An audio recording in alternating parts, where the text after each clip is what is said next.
नमस्ते जी, नमस्ते। क्या हाल चाल है आपके? सर जी हम तो बहुत अच्छे हैं, आप बताइएगा। भी बहुत बहुत बढ़िया हैं, प्रेम से बोलेंगे राधे राधे। और सुनाओ, एग्ज़ाम आपके कैसे जा रहे हैं? आई होप कि एग्ज़ाम्स आपके बहुत बहुत अच्छे जा रहे होंगे। लेकिन चाहे कितना ही अच्छा एग्ज़ाम हो जाए, बट कुछ ना कुछ भूल चूक लेनी देनी रहती ही रहती है। आप बिल्कुल भी चिंता मत करना, हर बच्चे का पेपर ऐसा ही जाता है। छोटी मोटी कुछ ना कुछ मिस्टेक्स हो ही जाती हैं। दूसरा, ये भी मत छोटा मत करना कि अरे मेरा तो ये वाला पेपर खराब गया, मेरे दोस्त का अच्छा गया था। तो ये किसी का कोई पेपर अच्छा जाता है, किसी का कोई पेपर बहुत बढ़िया जाता है, बट ऑन एन एवरेज आप सबका पेपर बहुत अच्छे जा रहे हैं। बिल्कुल भी टेंशन, बिल्कुल भी लोड मत लीजिएगा आप इस चीज का। अब बात करते हैं, टैक्स का पेपर आपके सर पे है। पहली बात तो ये मैं कंटेंट आपको रिकॉर्डेड दे रहा हूं बिकॉज अभी इस समय जब आप ये देख रहे हैं, मेरी लाइव क्लास चल रही है सीए इंटरमीडिएट की। ठीक है, तो मैंने आज ही दोपहर में 1 बजे ये रिकॉर्ड किया है आपके लिए। पहला प्रश्न आता है, सर जी टाइम मैनेजमेंट सिखा दो। देखो 18 घंटे आपके पास में है, ठीक है, मोटा मोटी देखा जाए तो इन 18 आवर्स में से आप भाई साहब 10 घंटे देना अपने डायरेक्ट टैक्स को, डीटी वाले पार्ट को, और 8 घंटे आप दीजिएगा अपने जीएसटी वाले पार्ट को। काम हो जाएगा। ठीक, कैसे रिवाइज करें सर? मैंने आपको हैंडमेड नोट्स दिए हुए हैं, वहां से आप रिवाइज करके चलेंगे। उन्हीं हैंडमेड नोट्स से या कॉम्पैक्ट बुक से मैंने आपको रिविजन्स करा रखे हैं। मल्टीपल रिवीजन वीडियोस आपके पास अवेलेबल हैं। और अभी रिसेंटली मैंने एग्जम्पशन चैप्टर बहुत बड़ा है ना, उसका लगभग 34 मिनट के अंदर मैंने उसका रिवीजन करके दिया है। तो आप वो वीडियो जरूर जरूर देख रहे हैं। ठीक, यस सर। अब इसमें सर जी बाकी सब तो ठीक है, लॉन्ग क्वेश्चन में कभी कभी घबराहट होती है। हालांकि हमने सारे लॉन्ग क्वेश्चंस अपने डिस्कस किए हुए हैं, बट फिर भी लास्ट मोमेंट पर मैं एटलीस्ट एक क्वेश्चन आपको फिर से बता दूं कि उसको पकड़ना कैसे है, क्वेश्चन को हैंडल कैसे करना है। दूसरी बात ये, क्वेश्चन जो मर्जी हो, चाहे आपका न्यूमेरिकल हो, थियोरेटिकल हो, केस स्टडी बेस हो, ऑलवेज पहले आएगा आपका यहां रेलिवेंट प्रोविजन। आप ना रफली लिख लीजिएगा। किसी भी क्वेश्चन का ओरल आंसर नहीं करेंगे हम, डायरेक्ट हिट आंसर नहीं करेंगे हम। पहले दिमाग में या कागज पे रेलिवेंट प्रोविजन कौन सा है उसका, उसको सामने लिख लें या दिमाग में रिकॉल कर लें। उसके बाद ही आप सोल्यूशन बनाएं, क्योंकि आपको पता नहीं है वो कितना स्मार्ट तरीके से प्री प्लान्ड होकर पेपर लिख रहा है। तो जो भी रेलिवेंट, एक ही मंत्र दे रहा हूं मैं आपको, जो भी रेलिवेंट प्रोविजन है तो आप उसे लिख जरूर लेना है, शॉर्टकट में ही सही, रफली ही सही, कि यार ये जो क्वेश्चन है इसका रेलिवेंट प्रोविजन ये है, इस पर बेस्ड होकर मुझे आंसर लिखना है। ठीक है, यस सर। तो ये करना। तो आइए क्वेश्चन करके देखते हैं कि आपने कैसे पढ़ना है, कैसे उसको करना है। ये जो हमारे सुपर 30 क्वेश्चन मैंने आपको दिए हैं, उसमें 17th नंबर का क्वेश्चन है। दरअसल 17th नंबर से 2 क्वेश्चन आ गए थे, 17 2 को नंबर मिल गया था, ये दूसरा वाला है। नित्या प्रोप्राइटर ऑफ, सबसे पहली बात जरूरी ये होती है ये देखना सप्लायर कौन है। ये काम आता है आपका कि एनसीएम लगेगा, आरसीएम लगेगा, वो ट्रांजैक्शन के लिए इसका जिक्र किया जाता है। रजिस्टर्ड बंदा है, ओके, रजिस्टर्ड है। ऑफ टैक्सेबल गुड्स और services in the state of West Bengal, इसकी जरूरत पड़ती है प्लेस ऑफ सप्लाई डिसाइड करने के लिए। अंडर द रेगुलर स्कीम, कुछ ना दे रखा हो तो रेगुलर ही मान के चलता, वैसे भी it is not eligible for any threshold exemption की कोई जरूरत नहीं, ऑलरेडी बंदा रजिस्टर्ड है, और वैसे भी कहाँ मिलती है वो। It provide the following information for the month of September, ये बड़ी काम की बात है कि कौन से महीने की हम बात कर रहे हैं। क्योंकि कभी कभी क्या होता है कि आपसे पूछ रहा है दिसंबर का, और पर्टिकुलर ट्रांजैक्शन दी तो हुई है, लेकिन वो टैक्सेबल तो होगी, बट इस महीने में टैक्सेबल होगी या इसमें होगी, इसमें नहीं होगी। आपको इसका ध्यान रख के चलना है। और ये सबसे ज़्यादा रेलिवेंट, ये सबसे ज़्यादा प्रॉब्लम क्रिएट करेगा जब आप टाइम ऑफ सप्लाई का पॉइंट आएगा, और उसमें भी time of supply with RCM. RCM के अंदर टाइम ऑफ सप्लाई 61वां दिन पेमेंट डेट, ये दिमाग में क्लिक ही नहीं करता, तो आपको इस बात पे भी फोकस रख के चलना है। ठीक है सर जी, कोई बात नहीं। एंड उसमें बोलता है आउटवर्ड और इनवर्ड। चलो इस क्वेश्चन में तो खुला खुला दे रखा है कि ये आउटवर्ड है, ये इनवर्ड है, वरना कभी कभी क्वेश्चन में ये भी परेशानी हो जाती है कि इनवर्ड कौन सा, आउटवर्ड कौन सा है। बस ज़्यादा लोड नहीं लेना है। आउटवर्ड आपका इस साइड में आ गया, इनवर्ड आपका यहाँ पे आ गया, बात खत्म। आउटवर्ड का टैक्स बताना, इनवर्ड का आईटीसी बताना, सेट ऑफ करना, नेट निकालना, काम खत्म। अगर आपका रिवर्स चार्ज का प्रोविजन है तो दो जगह आएगा, उसको आईटीसी भी ले आपने क्लेम करना है, उसका कैश में आपने एट द एंड पेमेंट भी करना है। लेकिन बातों को रखना कैसे है वो देखते हैं यहां पर आकर। और पहले यहां पर बना लेते हैं अपना, हम यहीं पर लाइन खींच लेते हैं भाई साहब, और दूर कहाँ जाएं हम, और जाएं भी तो जाएगा। गुड्स पे रेट बता रखा है 5% का, गुड्स पे 5 है और सर्विस पे 18% है। Both inward outward exclusive of taxes हैं। ऑल कंडीशंस जो हैं वो, तो आप शुरू का मुखड़ा पढ़ के ना आप बाद का पढ़ सकते हैं, बिकॉज बीच में तो सिर्फ इनवर्ड आउटवर्ड की ट्रांजैक्शन दे रखी हैं। पूछ क्या रहा है, वर्किंग नोट आपके आंसर में जरूर आएंगे। और नेट मिनिमम कैश पेबल आपको बताना है, जीएसटी कितना बनेगा अपना। नवंबर 23 8 नंबर का आया हुआ क्वेश्चन है ये, ठीक है। हाँ सर ठीक है, तो आइए मैं इसका यहाँ पे ना हाँ पेज ऐड कर लेता हूँ इसका मैं, लाइन वाला पेज। तो सबसे पहले बनाएंगे इसका हम statement of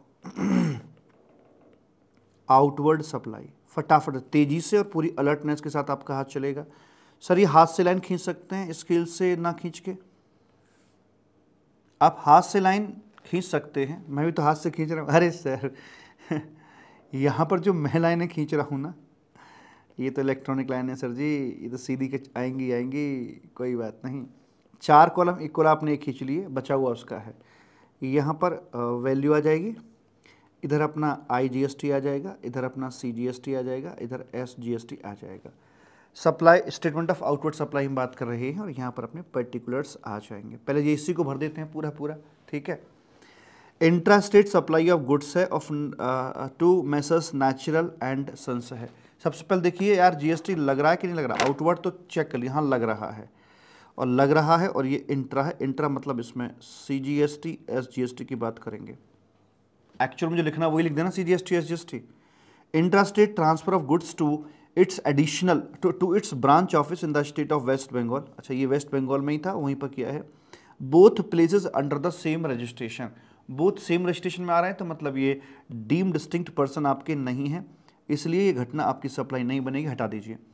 provided interstate supply of sponsorship service to XYZ of इतना इतना। तो ये क्या है जी, XYZ। स्पॉन्सरशिप के बारे में आपने RC में पढ़ा था, और उसके पीछे का लॉ ये बोलता था कि NCCF नॉन कंपनी अगर कंपनी को यहाँ पर दे रहे हैं भैया जी, तो वैसे वाले मामले के अंदर ये अपना लग जाता है, RC में लग जाएगा।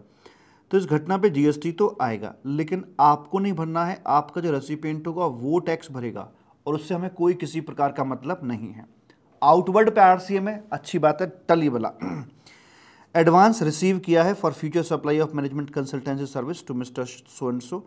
तो यहाँ पर टाइम ऑफ सप्लाई के मुताबिक पेमेंट और invoice which ever is earlier, तो एडवांस पेमेंट आ गई है, तो इस पर GST आपका पक्का अभी आएगा। और चूंकि इंट्रा स्टेट सप्लाई है, तो इसमें भी अपना CGST और SGST ही आएंगे। ओके, इनवर्ड सप्लाई का भी देख लेते हैं। परचेज किया taxable goods from registered supplier से लिया है, या रजिस्टर्ड पर्सन से हमने यहाँ पर लिया है। परचेज है टैक्स ट्रस्ट, ओके सब कुछ ओके। टैक्स लग रहा है, हाँ ठंडे दिमाग टैक्स लग रहा है ना, हाँ लग रहा है। RC में कोई लफड़ा नहीं, वो भी नहीं है, तो इसमें GST अपना आएगा। और ये सप्लाई कैसी है, purchase tax from purchase of taxable intra है सारे, ये भी सर इंट्रा ही है। अच्छा, तो इसमें आ जाएगा अपना CGST आ जाएगा और SGST आ जाएगा। ITC YTC मिलेगा नहीं मिलेगा, हाँ सर को मिल जाएगा, कोई दिक्कत वाली बात नहीं है। तो यहाँ ये GST को डिफाइन करने के बाद आपको ना ITC को भी एक काम और बढ़ जाता है, वो चेक करना पड़ता है। अवेल कर रहे हैं works contract service for repair of office building, amount of repair was debited in the profit and loss account. अब जरा रिकॉल करना पड़ेगा पहले लॉ को। सेक्शन 17 सबसेक्शन 5 के अंदर लिखा हुआ था कि वर्क्स कॉन्ट्रैक्ट का नहीं मिलता, लेकिन IRS को मिल जाता है, इंस्टॉलेशन के लिए मिल जाता है, रिपेयर के लिए मिल जाता है, सिमिलर सर्विस के लिए मिल जाता है। तो रिपेयरिंग करी जा रही है, और रिपेयरिंग का मतलब रिपेयरिंग ही है, क्योंकि ये रेवेन्यू एक्सपेंडिचर P&L में डाला गया है। अगर इसे कैपिटलाइज कर देता तो फिर इसको मैं रिपेयर को रिपेयर ना मानता, फिर ये ITC मुझे अलाउ नहीं कराया जाता।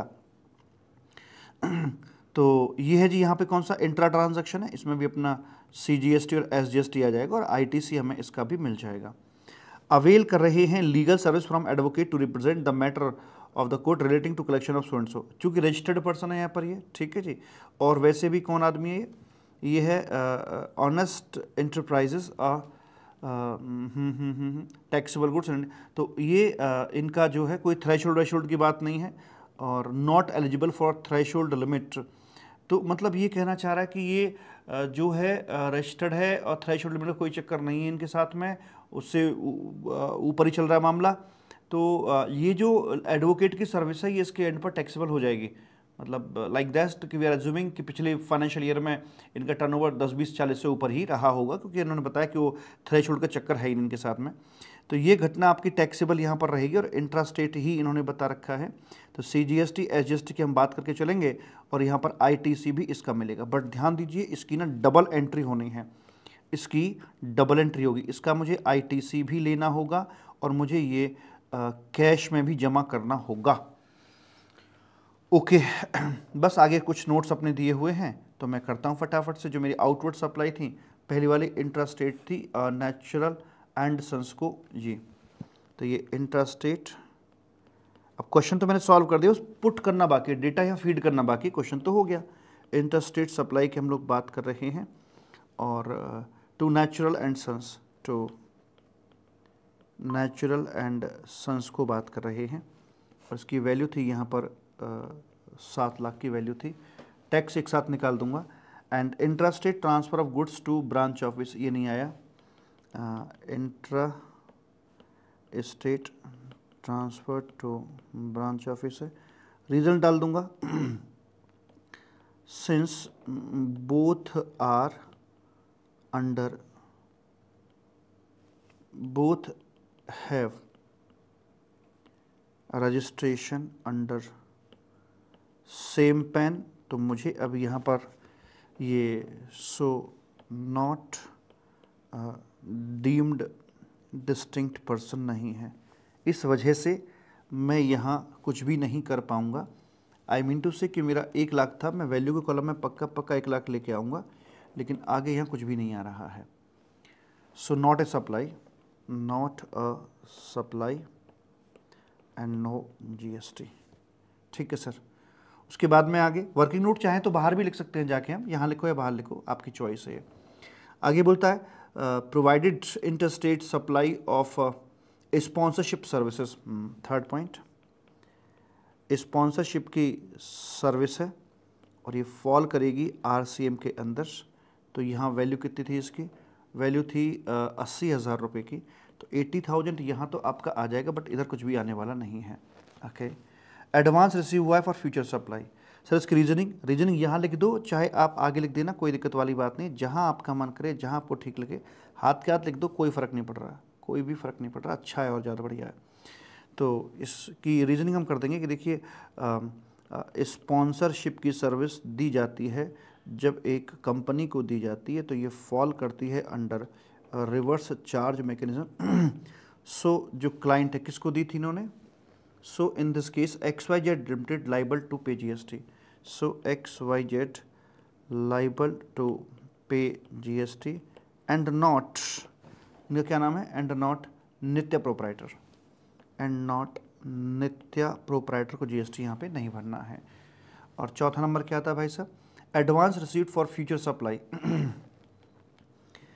Advance received for future supply के लिए जो हमें मिला है 4 लाख रुपए मिले हैं और मैनेजमेंट कंसल्टेंसी सर्विस के लिए मिला है, for management and consultancy services ये मिला है भाई साहब 4 लाख रुपए का। और ये ट्रांजैक्शन कैसी थी, ये ट्रांजैक्शन भी आपकी इंट्रा ट्रांजैक्शन यहाँ पर दी हुई थी, ऐसे करके मालिक बोल दिया जाता है। चलो बहुत अच्छी बात है, ये ट्रांजैक्शन भी इंट्रा थी, तो यहाँ आ जाएगा 2 जगह पर। तो ये सर्विस थी, तो सर्विस का 4 लाख का अगर मैं 5% निकालता हूँ, 0.0 नहीं, सर्विस तो 18% है ना, 4 लाख इंटू 0.18 निकालते हैं तो 72,000 का आधा, यानी कि 36,000 मेरा यहाँ आएगा और 36,000 मेरा यहाँ आएगा। ऊपर वाला मेरा गुड्स था ना, तो 7 लाख का 5% जब निकालते हैं तो भैया 0.05 is equal to 35,000 divide by 2, तो ये 17,500 यहाँ आ जाएगा। सॉरी इसमें नहीं, 17,500 मेरा यहाँ आ जाएगा, 17,500 मेरा यहाँ आ जाएगा और ये वाले जो थे ये मेरा 36 यहाँ पे और 36 मेरा यहाँ पर आ जाएगा। इस तरह से अपनी हम बात कर पाएंगे, ठीक है। Yes sir. और कुछ तो 3-4 ट्रांजैक्शन हो गई, हाँ जी हो गई हैं। ये हो गया स्पॉन्सरशिप, हो गया ब्रांच ऑफ, ठीक है जी। तो ये मेरी आ जाएगी यहाँ पर output GST liability.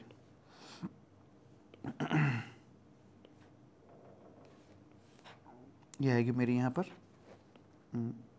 Output GST liability मेरी आ जाएगी।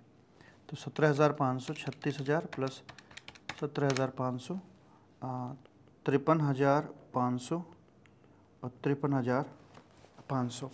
इस प्रकार से मैं अपनी लायबिलिटी यहाँ पर निकाल कर रख दूंगा, ऐसे करके प्रभु जी। ठीक है सर जी, कोई दिक्कत वाली बात यहाँ पर नहीं है दूर दूर तक।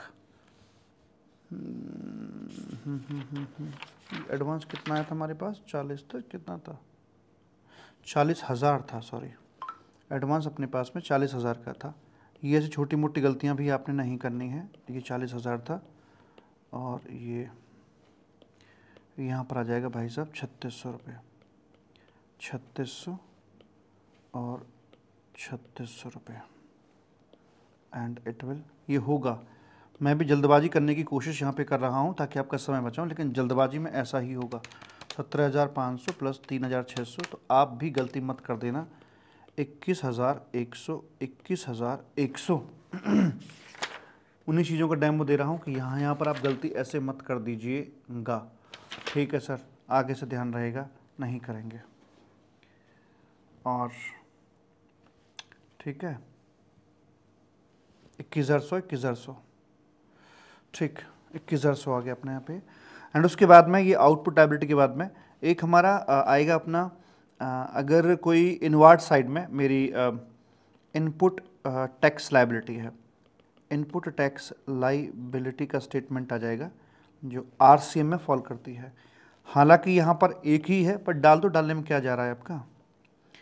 तो ये एक कॉलम फट से खींच दिया, एक से अधिक भी आ सकती हैं आपके यहाँ पे ना।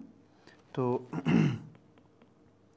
यहाँ पर्टिकुलर्स आ जाएगा, ये अपनी वैल्यू आएगी, यहाँ पर आईजीएसटी आएगा, सीजीएसटी आएगा और एसजीएसटी अपना आ जाएगा। ठीक है। और यहाँ पर बात कर रहे थे हम लीगल सर्विस को लेकर, और लीगल सर्विस जो ली गई है ये कितने रुपए की थी भैया जी?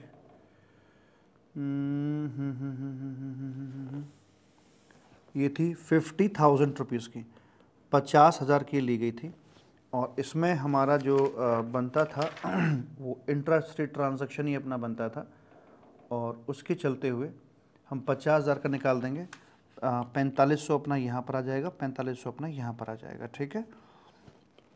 4,500, इस 4,500 की मैंने डबल एंट्री करनी है, तो ये मेरा इनपुट टैक्स यहाँ पर आ जाता है। हो सकता है एक ट्रांजैक्शन और आ जाती है अपनी, स्पॉन्सरशिप की सर्विस ली हुई होती, सपोज करो अगर आरसी में फॉल कर रही होती तो ना, ऐसे करके उसकी बात भी हम यहाँ पर कर लेते हैं।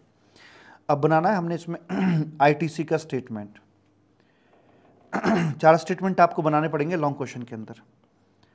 स्टेटमेंट ऑफ आईटीसी, इधर देखा जाएगा मालिक, स्टेटमेंट ऑफ आईटीसी। वही बात करेंगे यहाँ पर आकर भी अपना इसी तरीके से। यहाँ पर वैल्यू आ जाएगी, सॉरी ये अपना पर्टिकुलर्स, ये वैल्यू आएगी यहाँ पर आईजीएसटी, सीजीएसटी और एसजीएसटी की बात करेंगे हम। तो डबल एंट्री वाले को भूल ना जाऊँ, मैं सबसे पहले उसे डाल दूँ। हाँ डाल दो। मैंने लीगल सर्विस ली है यहाँ पर आकर, जो कि आरसी में फॉल कर रही थी, उसमें 50,000 की मैंने सर्विस ली थी, और 4500 और 4500। तो मैंने एक बार तो यह एंट्री कर दी है, अभी कैश में और पे करना है, ध्यान रखना इसका। एट द एंड इसको जोड़ के चलेंगे हम लीगल सर्विस। और क्या क्या लिया है मैंने यहाँ पे, और लिया है मैंने इनसे purchase of taxable goods from registered person. हमने यहाँ पे ना गुड्स परचेज किया है फ्रॉम रजिस्टर्ड पर्सन से परचेज किया था। कितने का था सर जी? वो था 8 लाख रुपए का, और गुड्स परचेज़ किया है, ट्रांजैक्शन इंट्रा है, तो 40,000 का टैक्स बना इसके ऊपर, और 40 का आधा 20,000 यहाँ पर आ जाएगा, और 20,000 आपका इधर आ जाएगा। ठीक है, अच्छा जी। अवेल की थी वर्क्स कॉन्ट्रैक्ट की सर्विस, ये वर्क्स कॉन्ट्रैक्ट की सर्विस है। इन जनरल आईटीसी इसका अलाउ नहीं होता है, सेक्शन 17(5) में ब्लॉक होता है, बट चूंकि रिपेयरिंग के लिए तो यहाँ स्पेशली इसको अलाउ कर दिया जाता है। कितने की थी जी ये थी 30,000 रुपीज़ की, 30,000 की बनती थी, और 2,700 और 2,700। ठीक है, यहाँ पर इसका बन गया ये ITC. And availed legal service को तो मैंने कर दिया, तो मेरे पास में यहाँ पर आकर 3 प्रकार का आईटीसी ये बन जाता है। तो हम जोड़ते हैं इसको, 4500 ये हो गया, प्लस 20,000 प्लस 2,700, यह आता है 27,200, 27,200। ऐसे करके यहाँ पर बात हो जाती है। अब क्या करना है, अब सेट ऑफ का स्टेटमेंट बनाइए। यहाँ बनाते हैं हम अपना सेट ऑफ का स्टेटमेंट सेट ऑफ का स्टेटमेंट। और वो कैसे बनाया जाएगा साहब, बड़ा आसान है ये तो बनाना। यहाँ पर इस तरह से खींच लेंगे हम, और इधर में आईटीसी के लिए छोड़ दीजिए ये, इसमें अपना आईटीसी आ जाएगा, और यहाँ लिख देंगे हम अपना एक लाइन छोड़कर आईटीसी ऑफ आईजीएसटी, एक लाइन छोड़कर आईटीसी ऑफ सीजीएसटी और आईटीसी ऑफ एसजीएसटी। कोई ओपनिंग बैलेंस वगैरह तो नहीं था आईटीसी का, हम भूल भाल गए हों हम पे, नहीं वैसा कुछ नहीं था, नॉर्मली दे रखा होता है ओपनिंग बैलेंस, खैर कोई बात नहीं है। और यहाँ आएंगे हमारी आउटपुट आईजीएसटी आ जाएगा, यहाँ आएगा मेरा आउटपुट सीजीएसटी आएगा, ठीक है, और मेरा ये आउटपुट एसजीएसटी आ जाएगा। तो कौन कितना है ज़रा बता दीजिएगा। हमारा जो इसमें आउटपुट आईजीएसटी और आईजीएसटी तो करना ही है सर, 27,200 बनते हैं अपने ये, तो ये आ गया जी, यहाँ तो कुछ है नहीं सर जी, 27,200 इसमें आएगा, 27,200 इसमें आ जाएगा। और हमारे पास जो ये आईटीसी बनते थे आईजीएसटी का था नहीं, एक सेकेंड, आउटपुट लायबिलिटी, हमारी जो आउटपुट लायबिलिटी बनती थी वो कितनी आएगी, कहाँ आउटपुट लायबिलिटी, 21,100, 21,100 मेरा यहाँ पे आ जाएगा, 21,100 मेरा इधर आ जाएगा। ठीक है, आईजीएसटी कुछ बनता है नहीं मेरा यहाँ पर आकर।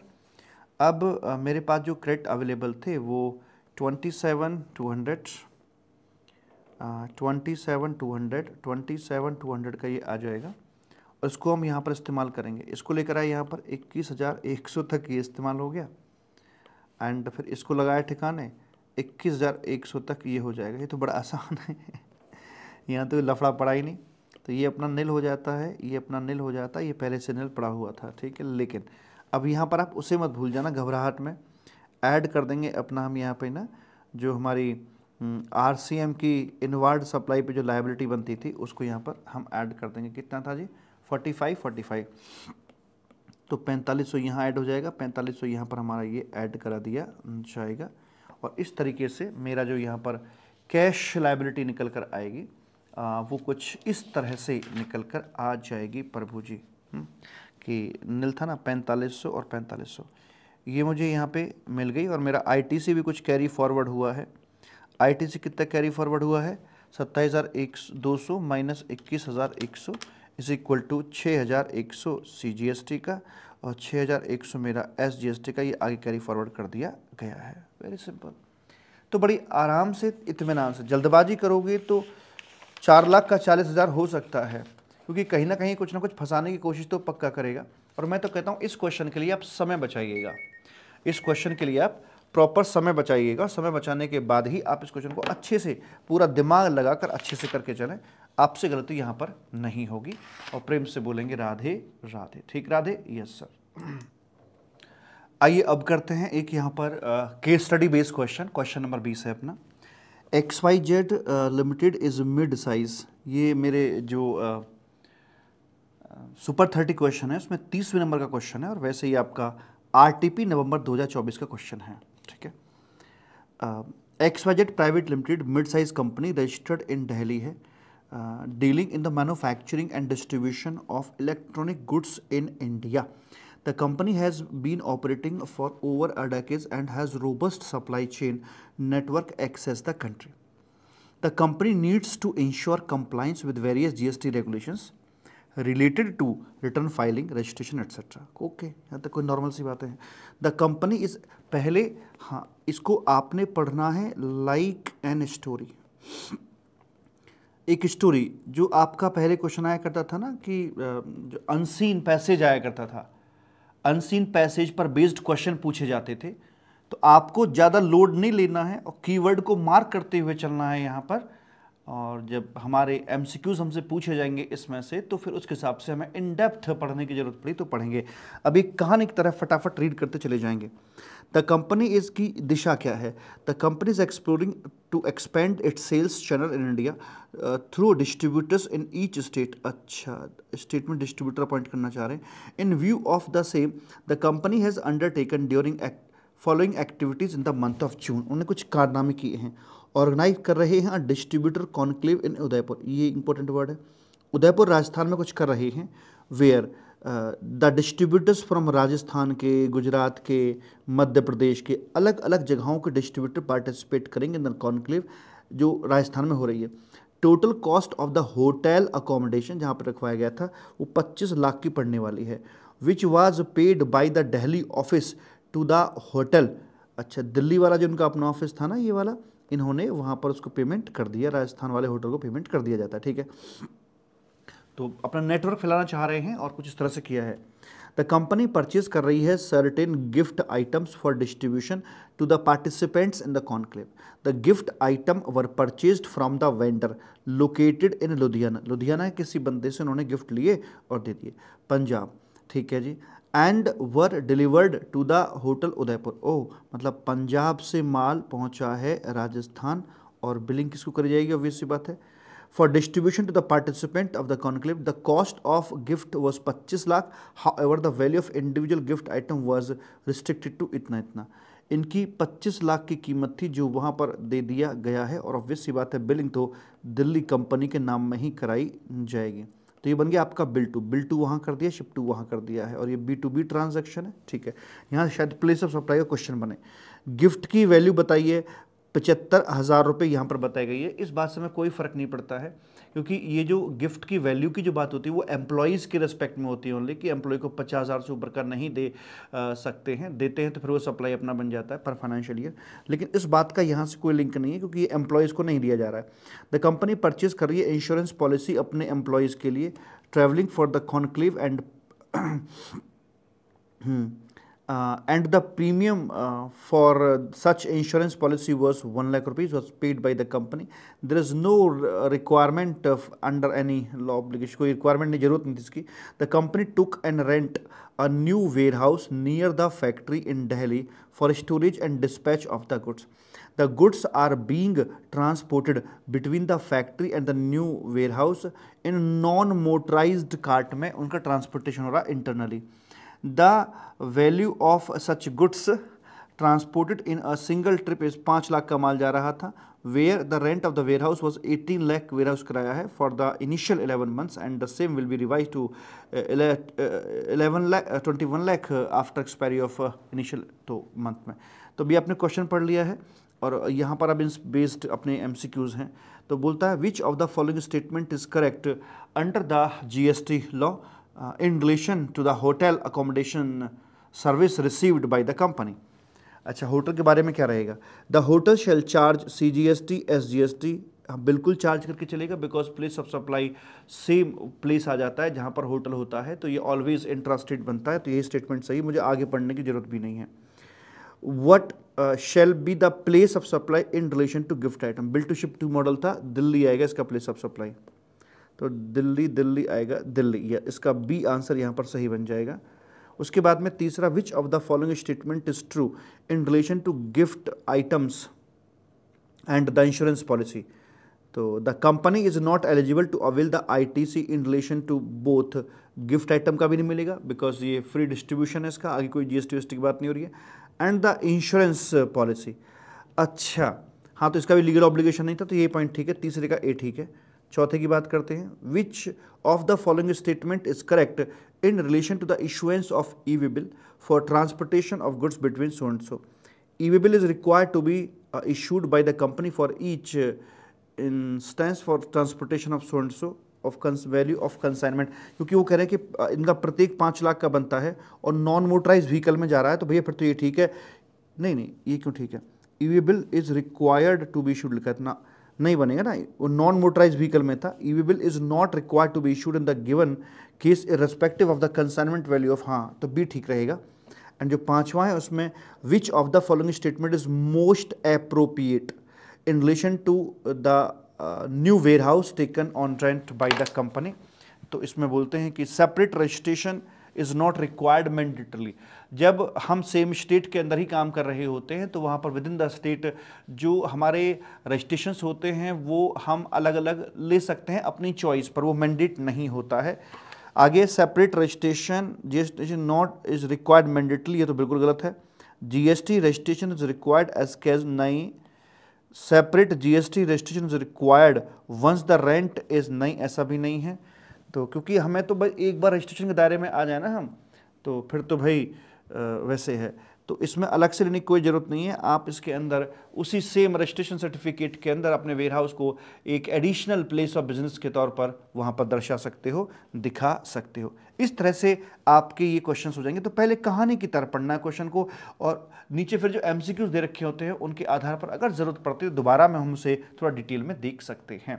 ठीक, ये हो गया। मैंने एक आपको बड़ा क्वेश्चन करके दिखाया, एक लॉन्ग स्टडी यहाँ पे करके दिखाया। अब जो मैं आपके लिए वीडियो आने वाला है, भाई मेरे एक बात का ध्यान रखना, ये 47 क्वेश्चंस हैं। आपके तमाम 30 क्वेश्चंस को स्कैन किया मैंने, एंड उसके बाद बाकी क्वेश्चंस को भी देखा। उनमें से मुझे 47 ऐसे क्वेश्चंस मिले जिनमें कि आपको घुमाया जा सकता है, परेशान किया जा सकता है। आपको फॉर्मेट में कोई दिक्कत नहीं है, किस फॉर्मेट में कैसे रख के चलना है, ठीक है। अगर आपको सॉल्व कर दिया आपने रफली, तो आप उसे फॉर्मेट के अंदर पुट भी कर देंगे, तो आपसे गलती ना हो। 47 छोटे छोटे 47 ट्रांजैक्शंस में आपके लिए लेकर आया हूं। ये आप इसको जरूर जरूर देखिएगा, किसी भी हालत में मिस मत कर दीजिएगा, ठीक है। तो चलिए साहब शुरू करते हैं। और हाँ, शुभकामनाएं मेरी तरफ से आपको बहुत सारी हैं। Wish you all the very best, all the very best, and just enjoy your 47 questions. अब हम शुरू करते हैं अपने कुछ ट्रिकी टिपिकल, जहां पर मुझे लगा ना कि बच्चा गलती कर सकता है, मैंने उसको यहां पे डाल दिया क्वेश्चन बनाकर। ऐसे ऐसे 47 क्वेश्चंस हैं। अगर आप इन 47 क्वेश्चंस को ठीक से कर लेते हो तो मान के चलना कि आपको सुपर 30 क्वेश्चन करने का सुख प्राप्त हो गया है। इस फॉर्मेट की प्रैक्टिस कराने के लिए मैं आपको 2-3 क्वेश्चन कराऊंगा बड़े बड़े, पर इस वीडियो में नहीं, अलग से एक वीडियो है आएगा इसमें, उसमें मैं करा के चलूंगा आपको, ठीक है। Yes sir. पहला क्वेश्चन फटाफट ध्यान दीजिएगा। वैल्यू ऑफ गुड्स 4 लाख रुपए की 18% है। फ्रेट आपका 1 लाख रुपए का है, रेट 12% का था। सेपरेटली शॉन किया गया था इनवॉइस के अंदर। कॉन्ट्रैक्ट था डिलीवरी देनी है बायर के डोर स्टेप पर जाकर। आपका जीएसटी अमाउंट यहां पर क्या रहेगा? ये जो कंसेप्ट है ना, कंपोजिट सप्लाई, मिक्स सप्लाई, दिखने में लल्लू सा लगता है, लेकिन आप देखेंगे हर बड़े क्वेश्चन में इसका इस्तेमाल किया जाता है। तो यहां पर आकर हमने बताया भैया ये तो उसका एसोसिएटेड एक्सपेंसेस है। भैया भले ही आपने इनवॉइस में सेपरेटली शो कर रखा हो, इसके बावजूद भी इसे क्लब किया जाएगा, और क्लब करके हम 18% की यहां पर बात करेंगे और अपना जीएसटी जो है वो निकाल कर रखवा दिया जाएगा।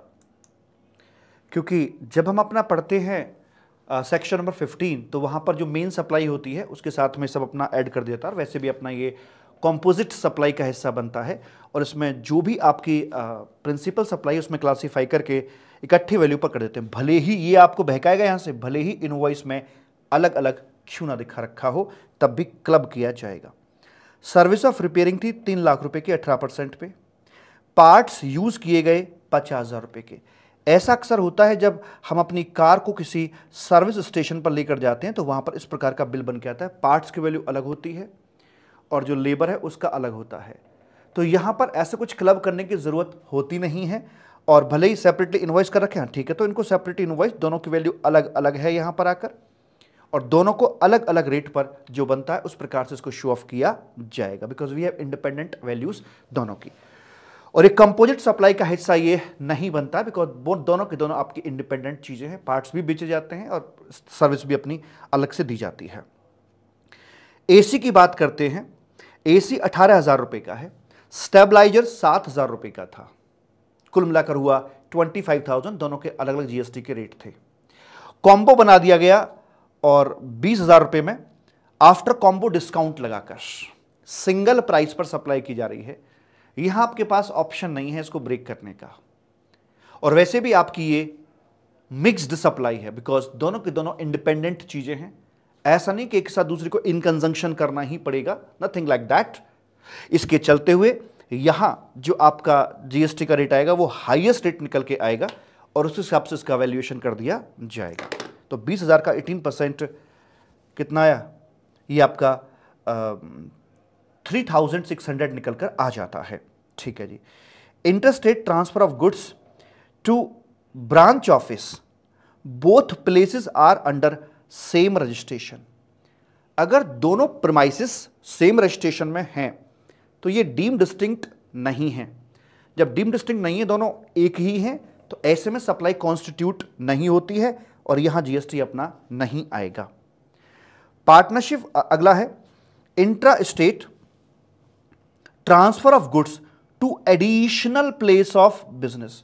What do you mean by additional place of business? देखिए, जब मान लीजिए मेरे पास यहां पर एक रजिस्ट्रेशन सर्टिफिकेट है और मेरे पास एक प्रीमाइसेस था, अब मैं एक और प्रीमाइसेस अपना ऐड कर रहा हूं और मैंने कोई नया रजिस्ट्रेशन लिया, इसी के अंदर से ऐड ऑन करा दिया मैंने।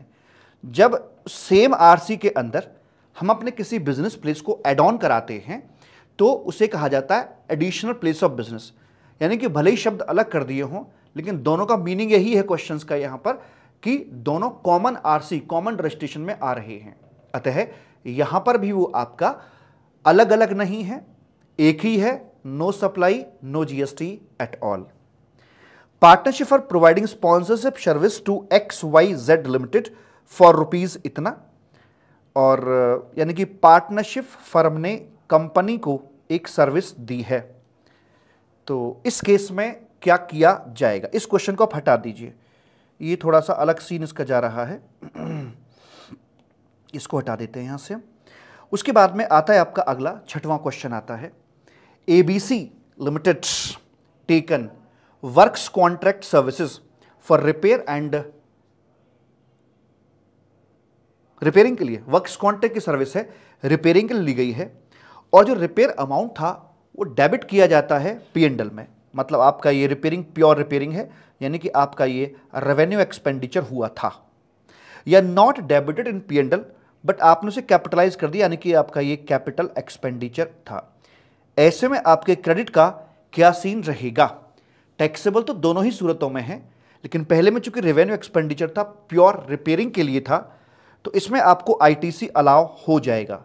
दूसरे वाले केस में जब कैपेक्स कर दिया है तो वो कैपिटल एक्सपेंडिचर आपका बनता है और वहां पर उसका आईटीसी नहीं मिलेगा, क्योंकि सेक्शन 17 सबसेक्शन 5 के मुताबिक जो वर्क्स कॉन्ट्रैक्ट की सर्विस होती हैं इन जनरल उनका आईटीसी नहीं मिलता, सिर्फ आईआरएस को मिलता है।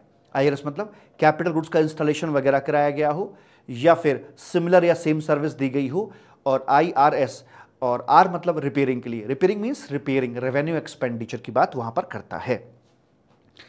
Supply of goods worth ₹35 lakh and also collect 60,000 from recipient with the name of municipal taxes.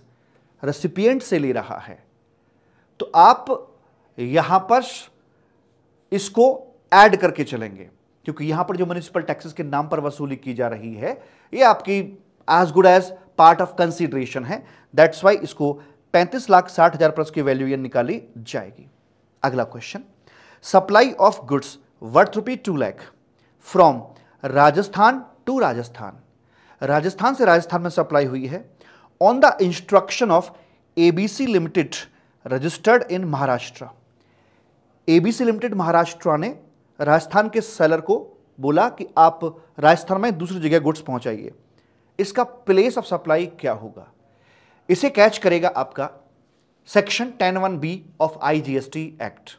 उसके मुताबिक जो रेसिपिएंट जिसके नाम पर बिलिंग हो रही है, जो रजिस्टर्ड रेसिपिएंट है, ये bill to ship to model हो गया आपका, तो रजिस्टर्ड रेसिपिएंट है उसका जो एड्रेस है यानी कि महाराष्ट्र, वो यहां पर आकर बन जाएगा भाई साहब आपका क्या बन जाएगा सर, ये बन जाएगा आपका लाइक प्लेस ऑफ सप्लाई बना दिया जाएगा। और ऐसे देखेंगे जैसे कि डिलीवरी राजस्थान से महाराष्ट्र के लिए की जा रही है और ये इंटरस्टेट बना दी जाएगी। सेम क्वेश्चन को रिपीट किया थोड़ा चेंज करके, क्या कि अगर यही ट्रांजैक्शन हो रही है supply of goods worth ₹2 lakh from Rajasthan to Rajasthan on the instructions of ABC limited, जो कि अनरजिस्टर्ड है और वो महाराष्ट्र के अंदर है, वैसे करके बोल दिया जाता है, तो इसे पकड़ लेगा आपका 10(1) CA के अंदर आया हुआ सर्कुलर, और वहां बोलेंगे कि जो गुड्स का डिलीवरी प्लेस है उस पर आकर हम इसका प्लेस ऑफ सप्लाई निकालेंगे, एंड डिलीवरी प्लेस राजस्थान के अंदर है, इसलिए ट्रांजैक्शन राजस्थान से राजस्थान को हुई और ये आपकी इंट्रास्टेट यहां पर बना दी जाएगी। Purchase of truck for business use 20 lakh रुपए 28% से है। What about ITC? बात बड़ी छोटी सी है लेकिन गलती अक्सर हो जाती है। ट्रक वगैरह पर कोई किसी प्रकार की पाबंदी नहीं है। वेसल एयरक्राफ्ट जो गुड्स ट्रांसपोर्ट में या पैसेंजर ट्रांसपोर्ट में इस्तेमाल होते हैं, मतलब गुड्स ट्रांसपोर्ट के एंगल से देखें तो वेसल एयरक्राफ्ट जहाजों के ऊपर रिस्ट्रिक्शन है, मे और मे नॉट बी। गुड्स की ट्रांसपोर्टेशन में आपका जो ट्रक वगैरह है इस पर कोई किसी प्रकार की रिस्ट्रिक्शन नहीं है। बिजनेस पर्पस के लिए यूज कर रहे हो तो इसका आईटीसी आपको नॉर्मल तरीके से दे दिया जाएगा। Vishnu limited take voluntary registration on 24 February 2024 को and capital goods purchase 20 days ago, 20 दिन पहले खरीदा था, for ₹10 lakh at the rate of 18%। What about ITC to recipient? इसको कैपिटल गुड्स का आईटीसी मिलेगा या नहीं मिलेगा? देखिए, इसे कैप्चर कर लेगा आपका सेक्शन 18(1) का बी, कि जो वॉलंटरी रजिस्ट्रेशन हम लेते हैं तो जो भी बचा कुचा होता है उसका क्रेडिट मिल जाता है। लेकिन मैं आपको बता दूं 18(1)A और बी में सिर्फ इनपुट्स के क्रेडिट मिलते हैं, कैपिटल गुड्स का क्रेडिट नहीं मिलता, सो इसे यहां इसका क्रेडिट अवेलेबल नहीं कराया जाएगा। इसी क्वेश्चन के अंदर इनपुट भी खरीदे थे 23 फरवरी 2023 को फॉर ₹3 लाख, जो स्टॉक में अवेलेबल थे इसमें से 2 लाख रुपए के। क्या इसका आईटीसी हमें अवेलेबल हो जाएगा 2 लाख रुपए के रिस्पेक्ट में? The answer is no. यहां पर भी आईटीसी अलाउ नहीं किया जाएगा, बिकॉज एक शर्त माना 18(1)A और बी में इनपुट का ही मिलता है, माना, लेकिन 18(2) के अंदर एक शर्त है कि जो बचा कुछ स्टॉक है ये खरीद आपकी 1 साल से ज्यादा पुरानी नहीं होनी चाहिए। आप इस समय खड़े हैं 24 फरवरी में और ये खरीदा था आपने बियॉन्ड 1 ईयर, तो इस ग्राउंड पर इसका आईटीसी अवेलेबल नहीं कराया जाएगा। राजू लिमिटेड है और कंसिडरेशन रिसीव करते हैं 2 लाख रुपए का for non performance of contract by Maya limited. क्या यहां पर जीएसटी आएगा? द आंसर इज नो, क्योंकि ये एक प्री प्लान्ड नेगेटिव एक्टिविटी नहीं है। प्री प्लान्ड डे वन पर जब कॉन्ट्रैक्ट किया जाता है किसी नेगेटिव के लिए, यानी कह के किया जाता है, वो सप्लाई बनता है और लायबल टू जीएसटी होता है। आप कह सकते हो सर इस कॉन्ट्रैक्ट में भी तो लिखा होगा कि आज तो चलो हम पॉजिटिवली काम कर रहे हैं, आज तो यहां पॉजिटिव में काम कर रहे हैं, लेकिन अगर आपने बीच में कहीं ब्रेक किया तो आपको ये 2 लाख रुपए देने पड़ेंगे। तो ये डे 1 पर क्लियर था कि अगर नेगेटिव एक्ट किया तो ये करना पड़ेगा। जी नहीं, नेगेटिविटी हमें डे 1 पे चाहिए। आपका जो ये कॉन्ट्रैक्ट है, this contract was for positive work not for negative. वो तो एक्सीडेंटली बोल देता कि अगर ऐसा हो गया तो आपको देना पड़ेगा। ये सप्लाई नहीं है। सप्लाई वो बनेगा जब डे 1 पर कॉन्ट्रैक्ट ही नेगेटिव एक्ट के लिए हो रहा है, तो डे 1 पर क्या पोजीशन है उसके हिसाब से चीजों को सेट किया जाता है। यह घटना सप्लाई नहीं है और जीएसटी इसके ऊपर नहीं लगाया जाएगा। ABC limited provide service of booking of air travel in economy class from Patna to north east. अच्छा, नॉर्थ ईस्ट रीजन पे सर जी एग्जम्पशन मिलती है, वहां कोई फ्लाइट लैंड करे या टेक ऑफ करे, और हाँ इकोनॉमी क्लास, हाँ ये तो एग्जेम्प्ट है। गलत, ये टैक्सेबल है। ये टैक्सेबल है क्योंकि यहां पर जो पूछा गया है वो ट्रांसपोर्टेशन ऑफ पैसेंजर की सर्विस बाय एयर के बारे में नहीं पूछ रहा, वो कह रहा है एयर ट्रेवल एजेंट की सर्विस के बारे में पूछ रहा है। ABC limited provide service of booking of air travel ticket. इस एयर ट्रेवल टिकट अब कहीं का भी बुक करे क्या फर्क पड़ता है? हाँ, ये जो गुड्स ट्रांसपोर्टेशन वाली ट्रांजैक्शन है, इस सॉरी जो ये पैसेंजर ट्रांसपोर्टेशन वाली सर्विस बाय एयर है, इस पर तो जीएसटी नहीं आएगा, लेकिन जिस एयर ट्रैवल एजेंट से बुक किया है उसके रिस्पेक्ट में तो यहां जीएसटी पक्का पक्का लगा दिया जाएगा। आगे बात करते हैं। परचेज गुड्स ऑन 15 मार्च 2023 को for ₹3 lakh and in January a debit note received for 25,000, 18% to recipient in the month of February 2024। ITC मिलेगा? मिल जाएगा सर, मिलेगा नहीं मिलेगा? परचेज गुड्स किया है 15 मार्च 2023 को फॉर ₹3 लाख एंड इन जनवरी के अंदर एक डेबिट नोट हमें यहां पर मिलता है। जनवरी मतलब क्या हो गया? जनवरी 2024, ऑब्वियस सी बात है, यहां पर हो गया तो 18%। तो ITC recipient in the month of February 2024 allow होगा या नहीं होगा? यस सर, ये डेफिनेटली अलाउ हो जाएगा। अगर हम मेन इनवॉइस का फाइनेंशियल ईयर देखें तो वो 22-23 था। अगर उसके हिसाब से डेबिट नोट का लास्ट डेट देखी जाए तो वो बनेगी आपकी 30th नवंबर ऑफ 2023 और एनुअल रिटर्न की date whichever is earlier. लेकिन हम जब डेबिट नोट आता है तो उसकी लास्ट डेट इंडिपेंडेंटली देखकर चलते हैं, ना कि बेस्ड अपॉन मेन इनवॉइस। ये आपका जनवरी 2024 में आया है, यानी कि फाइनेंशियल ईयर 23-24 के अंदर ये आया है, तो इसका मतलब हम इसका जो क्रेडिट है वो ले सकते हैं 30th नवंबर ऑफ 2024 और एनुअल रिटर्न की date whichever is earlier, वहां तक इसका लिया जा सकता है। तो फरवरी के महीने में पूछा था, तो क्या फरवरी में क्रेडिट ले सकते हैं कि नहीं? The answer is yes. आगे बात करते हैं। Intra state supply of taxable goods था, अच्छा, of ₹40,000 in the month of February, ठीक है जी। Invoice issued in February 2024, but ₹1 lakh was received in advance in January 2020। ये से 25 करिए, इसे भी 25 करते हैं। हाँ, तो इनवॉइस आपका February 2025 में था। Inter supply tax goods in the month of February, invoice issued, हाँ सेम मंथ में इनवॉइस इशू कर दिया गया है, बट 1 लाख रुपए आपको रिसीव हो गया था एडवांस इन जनवरी 2025 में रिसीव हो गया था। Amount of GST in the February month क्या रहेगा?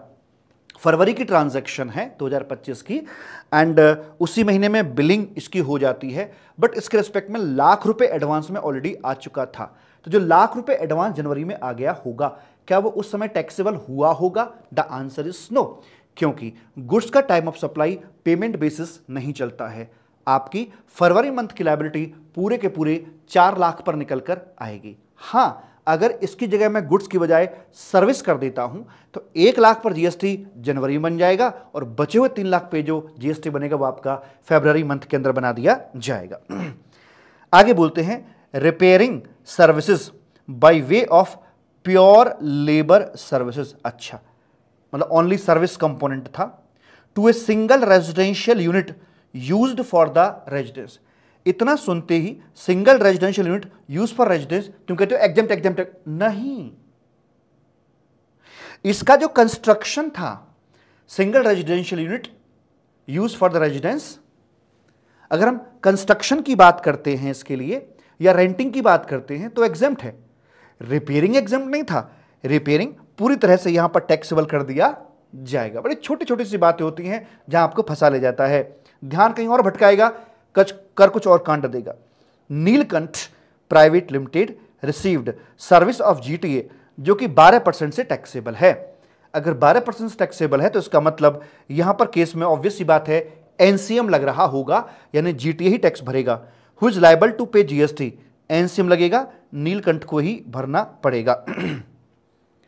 नहीं, नीलकंठ रिसीव, अच्छा रिसीव किया ना इसने, तो नीलकंठ नहीं भरेगा इसमें, नीलकंठ नहीं, बल्कि इसमें भरेगा आपका जो जीटीए है, जीटीए दैट इज जो सप्लायर है वही यहां पर अपना जीएसटी भर के चलेगा। ओके सर जी, कल का पूरा दिन लगाया इसमें, पूरा दिन सुबह 10 बजे से लेकर रात के करीब करीब 8:30-9 बजे तक का इन क्वेश्चंस को तैयार कर, ढूंढने, छांटने, निकालने, लिखने जी।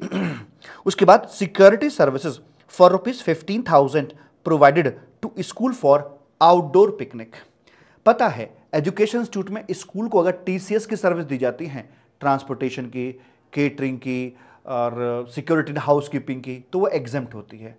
पर भूलना नहीं, सिक्योरिटी इंडोर की बात कर रहा था, यहां चुपके से वर्ड डाल दिया आउटडोर, ये आपका नॉर्मल तरीके से टैक्सेबल कर दिया जाएगा।